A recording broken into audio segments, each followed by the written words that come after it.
ભાઈ શીખ્યું અરે તે અમને ન લે આજે આપણે વાવણ કરવા નથી આવું કેમ નથી આવું અમને પેટમાં ગડબડ થઈ છે આજે હમણાં ખાવામાં એવું આવે ને જાડા તો નથી જાડા નથી પાત્રા નથી પણ ગોટાળે સળ્યું છે ગોળી ગોળી મૂકી આવું અહીંયા ક્યાં ગોળી છે એ દુકાન છે આટલા ક્યાંય દુકાન નથી હા હા તને કાંઈ અમને ન પડે આ એ તો વાંચન વાળી શું જોઈએ તું જાણતો નથી અલ્યા મને તો બધી ખબર છે પણ તમે એને સમજ ન લે આ તો હવે તને બધું કહેવાનું રહેશે આ હો એ છે ને આમાં પેલું લાલ કપડા વાળા એ તો રાજા આઝાદ છે હા તમે જાણો છો ખરો ઈ રાજા આઝાદ છે પણ એ વાઈક્યા છે એ પીઠના વાગ્યા તો આપણે શું આપણે શું ન હાલે અને વાઈક્યાના મુખ જોઈએ આપણે આપણા ગળાના વાળે જઈએ ને અને આપણે ગળો પણ વાઈક્યો રહે માટે રાજા હમણાં નીકળી જશે તું આલી પર આવ પછી આપણે પાછા આવી જઈએ એ વાત તારી નથી અરે વાલે બોલા મહારાજા આ રાયકા ભાઈઓ આ નવા કપડા પહેરે છે માથે પાઘડી બાંધી છે અને એક બાર વાગે જતા હોય એવું લાગે છે પ્રસાદજી પરંતુ આપણે મને નથી કેમ હાલ પાછા વળે છે તેની તપાસ કરો પ્રધાનજી તો ભલે મહારાજા હે રેખા ભાઈઓ તો તમે નવેરા કપડા પહેરે છે હાથમાં લાકડી પણ પકડી છે તમે નાચતા ને ગાતા કઈ બહાર કામ જતા હોય એવું લાગે છે પરંતુ તમે હમણાં દેખે આવતા ભૂલ કે હું પાછો અરે પ્રધાનજી મારો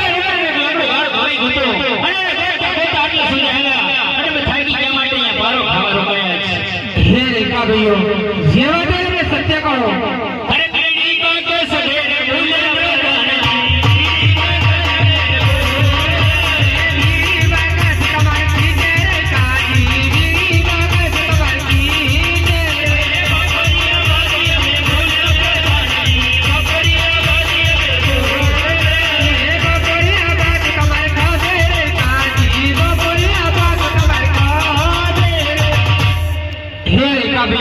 તો જે વાત તમે સત્ય કહો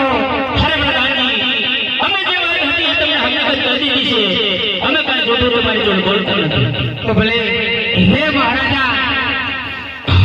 જો રેખા ભાઈઓ મારાથી રહી સમજે જો કદાચ તમારી પાસે કોઈ ઉપાય હોય સમજાવવાનો તો તમે અમને સમજાવી શકો છો તો ભલે પ્રધાનજી અરે રે વાલા આ તમે કઈ વાર હતા અને હમણે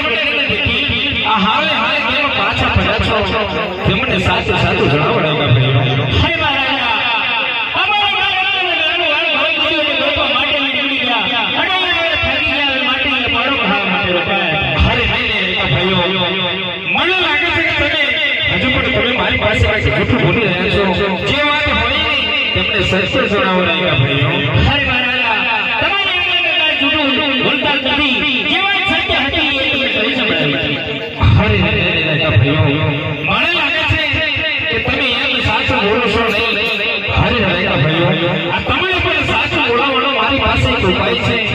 તો તમે સાચું નહીં બોલો તો તમને શંકર ભગવાનને યાદ છે રેખા ભાઈઓ એ ઓલે શંકર વરગાર આવ્યો અલ્યા તને એને જ્ઞાન કરી હતી અને તું મને પૂછે છે સેવા નામ કરે શંકર વરગારની સોગંદ છે એ ભગવાન શંકર ભગવાનની વાત નથી આ ગામની બાજુમાં ઓલું મંદિર હોય ને એની માઈ શંકર ભગવાન હારેલા હોય છે હા અને એની આરતી દી છે રાજાએ કોણ લાગે શંકર ભગવાન એ ભગવાનવાળા એને હતા એ હા ઓલે ભગવાનવાળા બોર કરે છે એ શંકર ભગવાનવાળો નહીં એ તો શંકર ભગવાન કહે છે આ એની સોગંદ દીધી છે એટલે આપણે સાચું કહેવું પડશે તો તમને સાચું બોલવું પડશે હા સાચું કહી દઈએ અરે પ્રધાનજી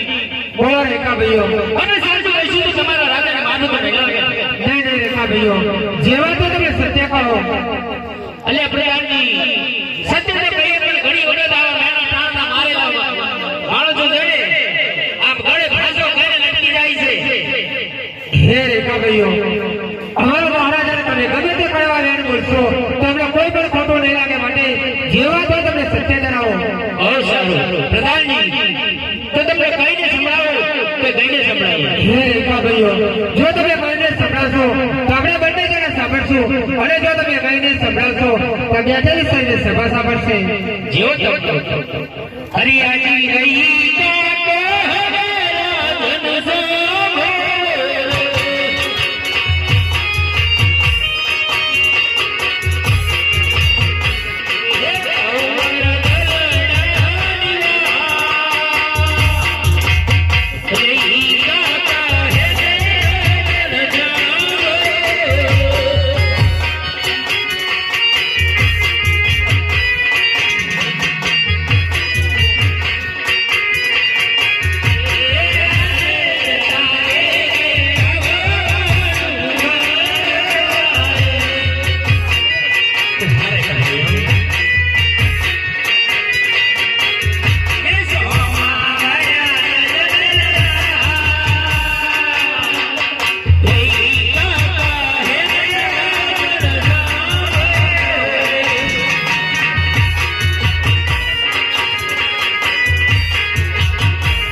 અરે નહીં નહીં મારા વાલા રાયકા ભાઈઓ,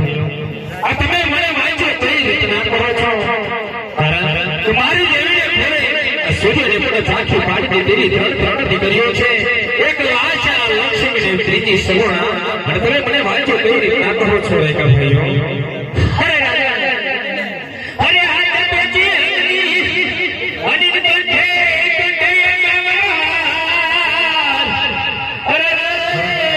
જેને ઘરે ન મળતી પેરા,